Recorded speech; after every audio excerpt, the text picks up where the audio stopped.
Welcome to Destination Marriage, a podcast about successfully navigating the winding roads of marriage. Whether you are looking to get married, you are engaged, newly married, or have been married for years, we want to share with you how we have successfully navigated those winding roads over the past 18 plus years. Join us on this journey as we discuss real-life experiences, both highs and lows, and what we have learned along the way. Happiness, grace, passion are some of the things we all strive for in marriage, and we invite you to take this journey with us. Welcome to Destination Marriage.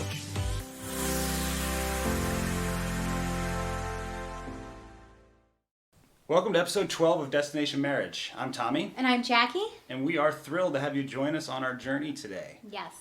So today's episode is a little bit different for us.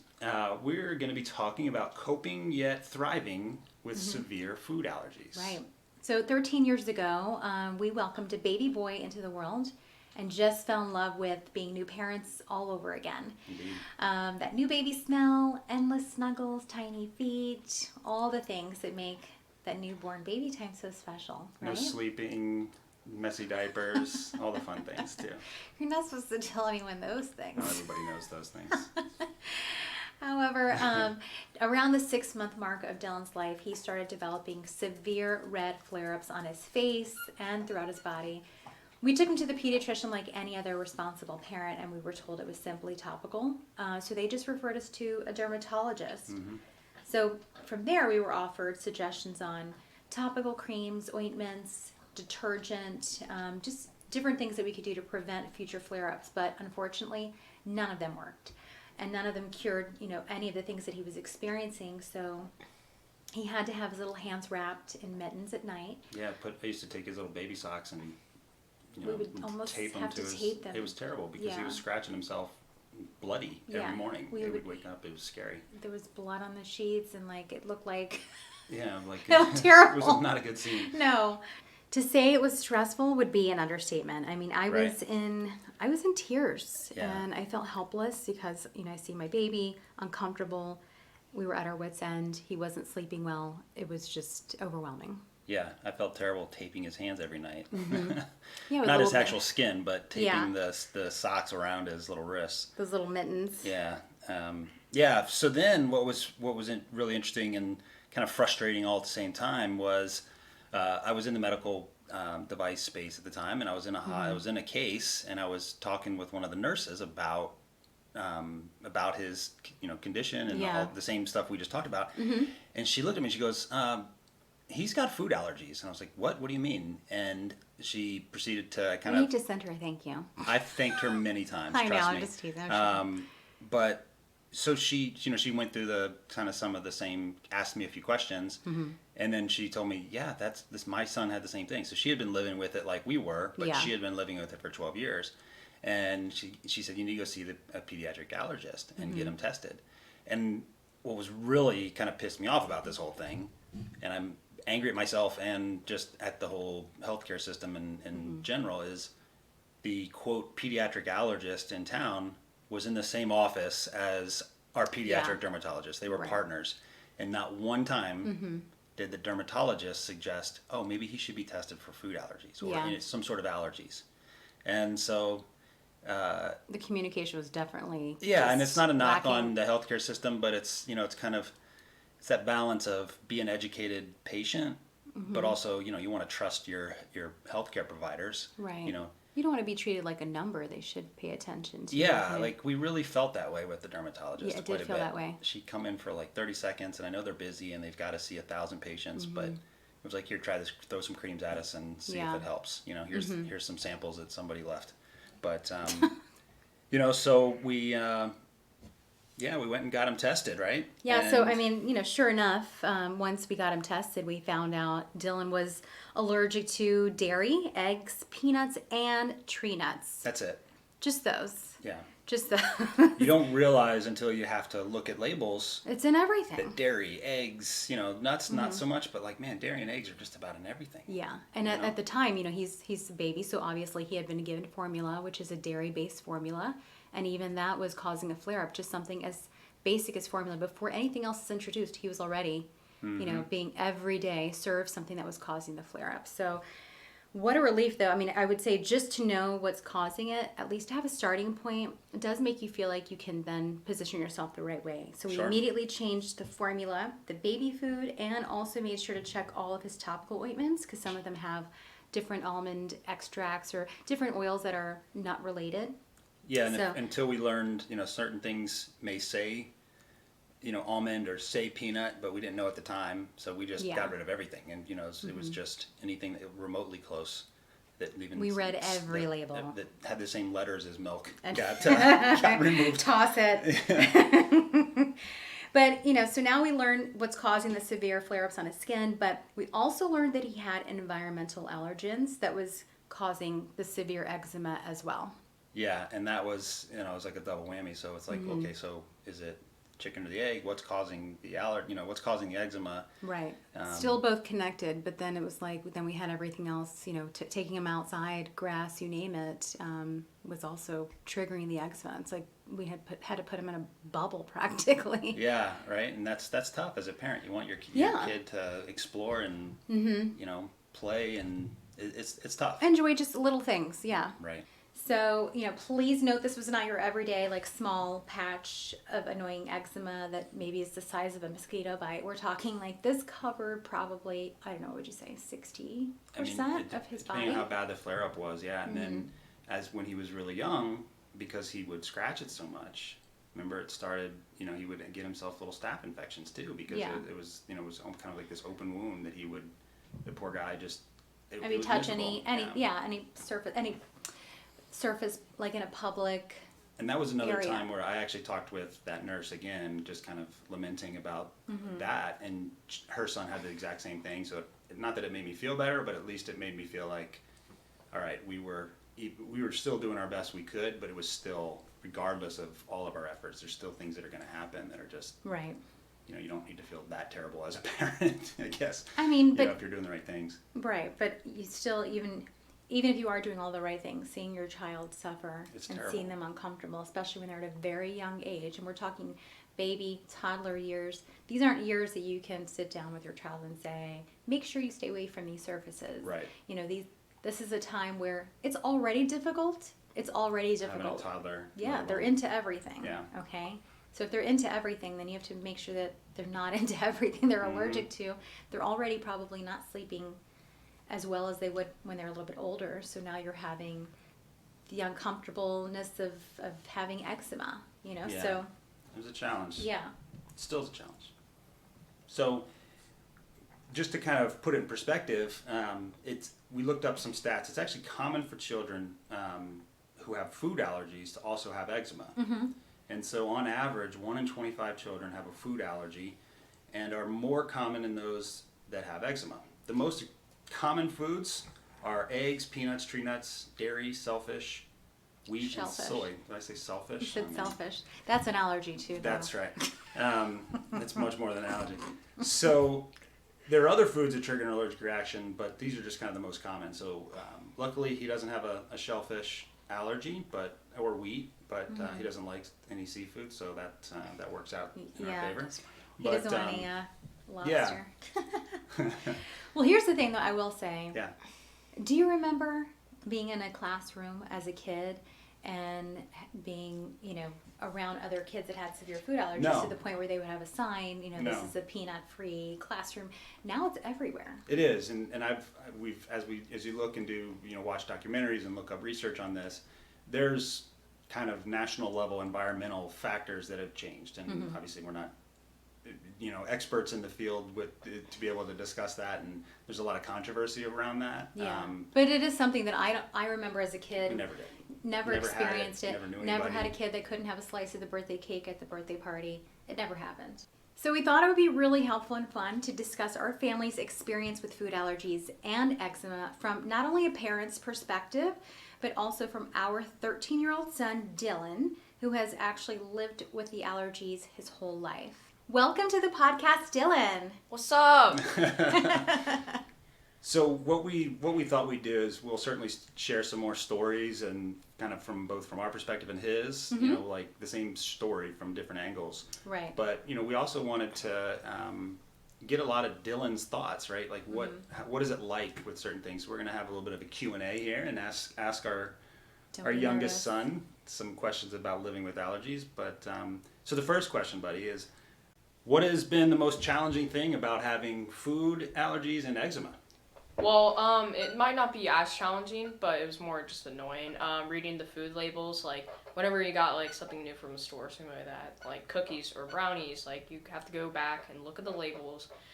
And especially like if someone would bring in a treat from school and it says like may contain, adults think, oh, it has peanuts in it when it doesn't. It doesn't. It just says may contains. And since they knew you had allergies, they wouldn't give it to you, and you're like, it doesn't have anything I can't eat. Yeah, Exactly. They want to play it safe. Yeah. But yeah, that can be. Yeah, schools have gotten a lot better with that, Yeah. which has been pretty good, and there's a lot more knowledge around it. But yeah, and then the labels thing, right? They say this container, this may contain, or this has this was made in a facility that may contain nuts or whatever. And Yeah, like processed nuts. They have to do that though. I know. Yeah. It's a bit of a liability thing on their part. Yeah. But that's tough. We've had to like kind of make judgment calls on some things. Right.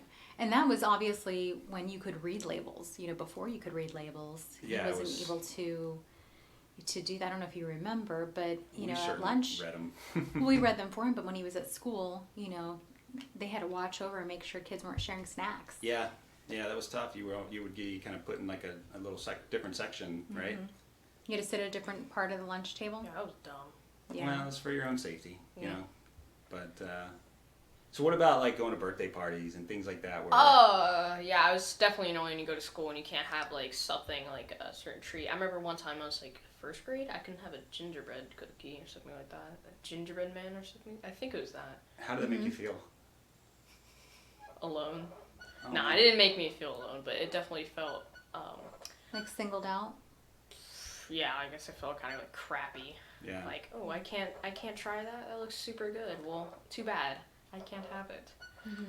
And a lot of times it's not because they obviously didn't want to give it to you. They probably didn't know. Oh gosh, does a gingerbread cookie have any nuts or milk or Yeah, especially if they put all these extracts and baked goods, like Yeah. cookies and stuff. So. I mean, we felt it on our end too, bud. Like it's hard as parents to know that's probably happening, and Yeah. like what do you do about it? So Well, what advice can you lend to other kids who are living with food allergies or eczema? Either one. What kind of advice can you lend them? Well, the first thing is, read the labels and just, like, have some sense about it, too. And, like, when you have eczema, one thing to, like, try to avoid is, like, you gotta go outside at, like, certain times where it's not, like, maybe not too hot and you're not sweating. Always, like, apply cream when it's, like, dry area, stuff like that. Wear socks. And, usually you shouldn't sleep with a pet because of fur problems, stuff like that. Like, if I snuggle up with my dog, Gunner, sometimes I'll start flaring up with him. Yeah. And swimming, too. Like, after you swim, always wash off, because, like, usually that'll, like, make my skin just flare up, something like that. And then, like, salt water isn't bad. Like, That's it something that actually helped stings. you a little Yeah, It actually would dries heal my everything skin. out, yeah. It didn't. It stung a lot, but you just get used to it. You have to deal with it.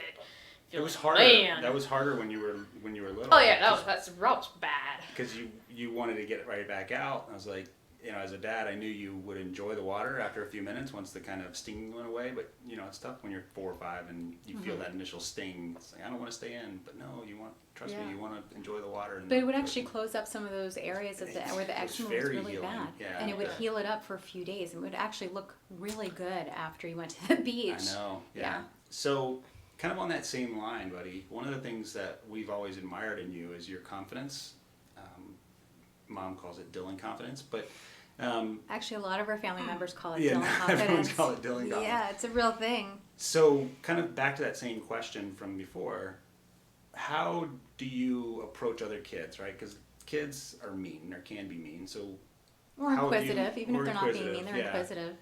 But for either one, whether kids are asking or kids are trying to pick on you, like how have you kind of led, and what would you give advice to other kids around being confident in who you are and having those allergies? Yeah, well, the first of all, like, I don't know if I consider this lucky, but, like, no one ever bullied me about it. Because, like, I had a lot of friends and stuff like that. I knew, like, most people, so. And if anyone were to say something about it, it'd be like, oh, I have eczema. Like, okay.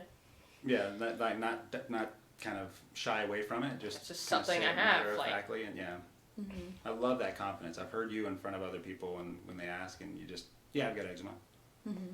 Big deal. All right, let's go play. Right. And then people are like, oh, okay. You have eczema. It doesn't matter. Right. Yeah. That's great, buddy. We really do look up to you with that confidence you have, because we're worried about it as parents. Like, we send you off to school, it's already tough, and then like, gosh, what are the kids gonna say? Like, we're worried about having a reaction and everything. But so one of the things that we were really thankful for was a few years ago we actually were able to get Dylan part of a clinical study for Dupixent. Yeah. Which had already been approved for adults, but they hadn't been approved for adolescents yet. So luckily we got him connected with the right local dermatology practice that had a big clinical trials kind of part of their practice, and that absolutely changed your life, right? And it's an amazing drug. If you do have eczema, do your own research, reach out to your doctor and ask about it if you don't know about it. But Dylan, how has that changed how has your that life changed since you? that? Now that you're on the Dupixent. Yeah. Well, at first, the shots were kind of, they sucked. Yeah, like, I remember getting one in the thigh, but it was still, like, a win-win, And, like, 2 wins, I got, better skin in general, and I would get it set for life, too. Yeah. And, winner chicken dinner, I got paid for it, too. There you go. That's a big deal right there, yeah. And the study was it was pretty long. What was it, like 6? It was a full year? It was like a a year. long time, Yeah. because they needed to get a lot of data to show long-term outcomes, not just immediate response. How many other kids were? Like 14? I think it was a total of It was a few hundred in the study. It was a large study, but locally I think but they had locally 20 or something. Yeah. no, they had less than that. Less. Locally they only had, he's right, I like think it was 15 or 14 or 15. Well, kind of funny story about that. So back to your point about the salt water. So to qualify for the study, I think it was the patient had to present with like 75% of their body covered in eczema. Right. yeah. And the severe Severe eczema. It had to severe. be ranked. So they did all this kind of a little bit subjective, but they just did a full body It was look like different and, checkpoints. Yeah. And so you got kind of a strike 1, strike 2 policy. And the first time, we had just gotten back from a beach vacation, so he had like 4 or 5 days of In the ocean water. and it dried everything up. So Yeah. he failed the assessment. So the second one, probably not my best parenting moment, but it worked. The night before we were going back to the doctor, I had him go out into the yard with his shirt off and roll around in the grass. Yeah. Because your back and your stomach make up so much of your body as far as coverage of your skin. So Right. luckily, And that's what it would normally be. It's just he had been removed from that. Yeah, and just to double make sure we caused a flare up. And Right. To at make first sure you were pretty annoyed by me wanting to do that, but then because you knew how miserable you're I gonna be. wasn't like that bad, but like it just kind of sucked, I guess. It does suck, but Like I just hated moving in general, just like, oh man. jeez. I'm sure parents, you're hearing that. You hear that, hating moving. And what do you tell us when Mom asked you about you had gotten a flare up recently, because we've been in this extreme heat wave. Oh yeah, like it's been like 100 degrees, and like I've been playing Saturday mornings, and like that exact morning they decide, haha, we're gonna cut the grass. So like the grass, like that's a big problem, and just like the sweat in general too. And the thing about that, like when it flares up, it heats up your body too. You can feel it like on your neck, your face, you can feel that just hitting you. And it's just stabbing you, and that just that like I can feel myself like just like dizziness and stuff like that. Like I can just feel the heat exhaustion just hitting me, dude. Oh, jeez. And that's light years ahead of where it's night and day from a few years ago when he'd go out in the soccer field and 2 minutes into practice you couldn't even run because you were scratching the back of your Yeah. knees. Yeah, it's or definitely your not like as elbows. bad as in general now. Like I don't itch, but I can definitely still feel it. That's for sure. Yeah, that's been, but overall it's been a lifesaver. Now it does not change that is more focused on the eczema's caused from external allergens, not food allergies. But Right. So the food allergies are still there. He still needs to stay away, right, Dylan, from Peanuts and tree nuts. He has grown out of egg Dairy. and dairy. Yeah. And Yep. just so everyone knows, if you do have a baby that has all of those allergies or allergens and more, some of them they actually grow out of. Peanuts and tree nuts are typically the ones that are the sticklers that tend to not want to go away. And if your child does have eczema, if you have a baby with eczema, absolutely get them tested for food allergies. Eczema is a strong link to food allergies. And we're not talking about I think it should be like something like when they're born or something like that. Immediately? Like soon, yeah. Well, unfortunately, I mean, the environment has changed. Like the actual environment has changed, and so it's causing. They still don't know. And you ask 100 pediatricians, you'll probably get 80 different answers. But like, there's a lot of things that are happening. What's undeniable is that it's happening, right? So be mindful. right. But There we are were definitely more never- options now. We always try to be level-headed about it, and that's I think what kind of gave you some of that confidence is we just taught you right from the beginning what you can and can't have, what to do, what to ask. And I think that prevented some of that hysteria that you see kind of like going around, which then, if you're hysterical around a kid, they kind of pick up on that and then they're freaking out. So we've been really level-headed about it, but very thorough, right? I mean, you're the keeper of EpiPens. You make sure that everyone's got one, and Grandmas have one Yeah. when we travel with multiple. And Dylan even knows how to use it if he had to use it. And I would, right, Dylan? Would encourage you. I mean, obviously he's older now. He wasn't walking around with an EpiPen at 3, but and his older brother, I taught him how to use it on Dylan if he needed to. So your children need to, once they're of a certain age, be educated on how to use the EpiPen if they're alone, and or they're at a friend's house, a sleepover, anything. They should be always with an EpiPen. yeah, and I think that you were talking about the food allergy, the challenges, and where he grew out of it. One thing we would definitely recommend, and this is coming from a man who thinks duct tape can fix everything, right? So that's kind of who I am. But like, don't So risk can it. Vicks. by So the way. can Vicks, So can Vicks. Windex, or duct tape. It's But, Vicks. but don't risk it, right? Like, don't just say, well, I'll just start introducing, milk, and it'll just grow in. Yes, that's like the path to helping build up that immunity. But do it under doctor supervision, because what if you did have some sort of anaphylactic shock or response and you didn't know, you're being cocky about it and not following the doctor's orders. Just follow the instructions. It's there for a reason. You just don't want to have a terrible outcome, and it could be prevented, right? Yeah, absolutely. So Dylan, do you have any stories around close calls that you've had over the years with foods? Of course I do. The first story I have is our flight to Italy, 8-hour flight. And so about 2 hours into the flight, it was getting dark, so they served dinner. And so there was 2 options. I only remember one. That was the pesto sauce pasta. And so, of course, like, I saw that and I was like, yeah, sure. I'd rather have that over the other one. And so as they served it to me, my mom caught on, and that was pesto sauce. And pesto sauce has pine nuts in it. Right, which you're really strongly Severe allergic to. allergic to, Yeah, that yeah. will cause anaphylactic shock. It would have been a rip. So, yeah. And then the second story I have was I was at my grandparents' house once. Oh, jeez. Okay. And so my grandpa and my 2 cousins, shout out to them, Mason and Kennedy, and we were having some fruitcake.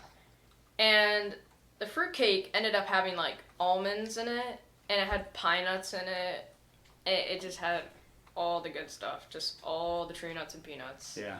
And of course, me not checking the labels, I was like, haha, I'm gonna have a big slice of this. And I start eating it, and of course I don't like it. And so I sit it down, and then my cousin's like, what does this have in it? And my grandpa starts reading it out, and he's like, almonds? Wait. And basically looked at me.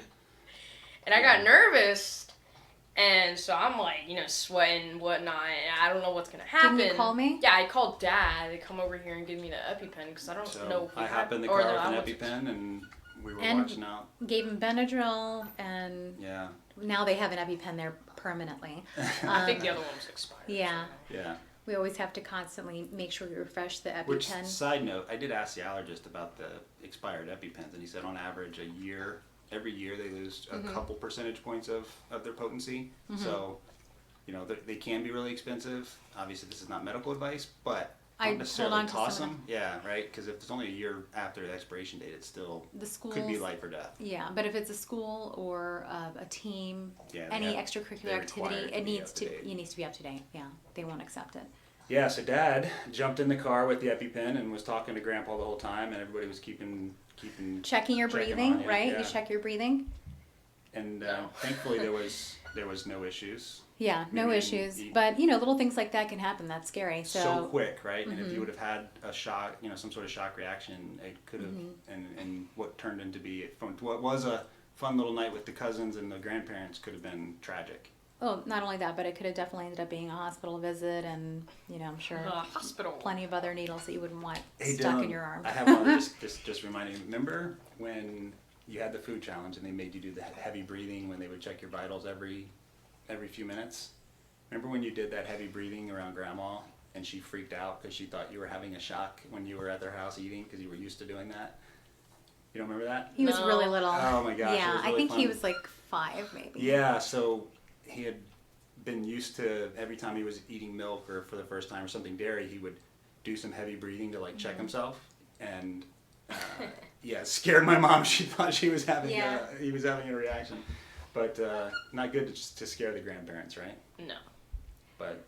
But here's the thing: even if you don't have a child that has food allergies, you may have a niece, a nephew, your friend may have a child that's over your house. These are just things that that are good to know. Like we said earlier, we didn't grow up with friends or even cousins. I mean, no one in my family had food allergies. So these are just things that to be mindful of. And also from a child's perspective, I think it's helpful to know just how they view it, especially because Dylan is the one who experienced this firsthand.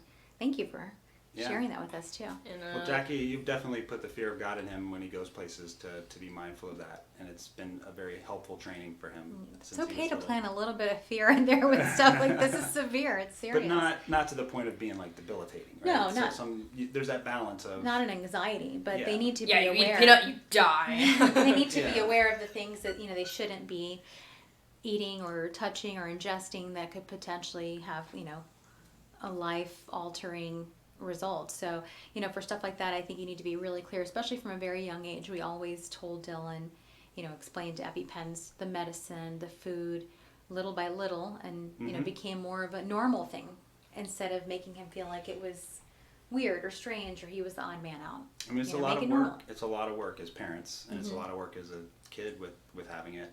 Yeah. There's so many things you don't even realize that you have to be mindful of and learn about. And the Dupixent really, the two biggest things that I think, looking back over the last few years, one, when he grew out of the milk or grew out of the dairy and the egg allergy, that really opened up a ton of There's egg in foods. everything. Yeah. And then two was the Dupixent was absolutely life changing. And so we've kind of, I don't want to say we've gotten we have a slacked routine, off, but we have a good routine. right? Mm-hmm. But one thing that just popped in my mind, remember we had to do research on peanut oil? Because everything at Chick-fil-A is cooked in peanut oil. Yeah, which we is love our some favorite- Chick-fil-A. favorite restaurant. So we had to look, and so peanut oil when it's pressed, it presses the protein that causes the allergic reaction out. So it's actually safe to eat. That's not medical advice. That's No, but for Dylan, it was fine. we were confident there, and And we did research on you've that. had quite a bit of Chick-fil-A in your life, and Yes. that's our go-to. But so I think the reverse, if you're a parent and some new child's over and hanging out and you're making food, just ask. It's Yeah. not an intrusive question. You don't have to make it awkward. Just ask. And now that it's more common, and a lot of kids, Yeah. like we said earlier, 1 in 25 children will have some form of a food allergy. It's wise, not only for you, but and also looking out for the child. And parents are juggling a million different things. There may, sometimes here or there, some information may slip through the cracks. It doesn't hurt to ask. Right. All right. So Dylan, last question, kind of going back to what we said. Any last words, any last thoughts, or if you're speaking to either parents that have little ones with with food allergies or little ones that have food allergies, what would you say to them about their, what to expect for the next few years if they're little? Well, first things first, cream. Like, don't use oils. Okay. If you're going in a hot environment, just never use oil. That ends up, making the flares worse. Because, I don't know, something about that just, it makes it more itchy and just, I don't know. It just Aggravates it? Yeah, it just aggravates it and makes it worse. And, that counts for Vaseline, of course. Because that stuff, when it gets hot, it melts into oil. So I use stuff that, can chill, like Vanny cream. That's a great cream to use. No, they're not sponsoring us, but but it is definitely a great cream to use. And that one, and I think that's a good point, that, find the creams that work for your skin. And it's cheap. And it's cheaper. $15 a tub. Really expensive prescription, creams that didn't do anything for you. We did. We had some. We've tons. done everyone. We've had everything. I mean, I have drawers full of stuff that just didn't work. Oh yeah, I still have a box. Yeah, and we have that a box box is of stuff. 8 It's years fun. old and it's And just that full of stuff was so random expensive. stuff. Right, and so we happened to find Vanny cream. It worked great, and so we buy us some Vanny cream. Stock up on some Vanny cream. Yeah. That stuff has been really good for That you. stuff's great, and that stuff lasts a long time too. It really does. What about emotionally? Because it's not, obviously it's physical, but you talked about feeling crappy and things. So what would you tell little ones if It just gets annoying. That's the one thing about it. Yeah. It's mostly just annoying. Okay. But what's something that you can give them that's a positive takeaway that maybe they can, when they're thinking about how annoying it is or how uncomfortable it is, what can give them maybe just a positive outlook? Talk to friends about it. That's Yeah? one thing. Oh my gosh, dude, this stuff sucks. That's one thing to do. Something like that. Just talk about it? Yeah. Or talk to your mom and dad? Something like that, yeah. Yeah. Okay. just don't keep it all in, right? If you're dealing with it emotionally, let it out. Talk to someone. Always. Really good, buddy. Well, we really appreciate you coming on. I know it's not easy to talk about things like this, but I think this is fun. yeah, it was a lot of fun, right? I like it. All right. Thanks, buddy. Well, thank you so much for tuning in today on our episode regarding food allergies and eczema. We hope you guys join us next week, and take care. Be safe. Bye. Bye. We hope you enjoyed this episode, and if so, please continue to listen on Podbean, iTunes, or Spotify, and hit subscribe. Also, visit us at destinationmarriagepodcast.com. Follow us on Instagram at destination_marriage, and be sure to tune in to our next episode.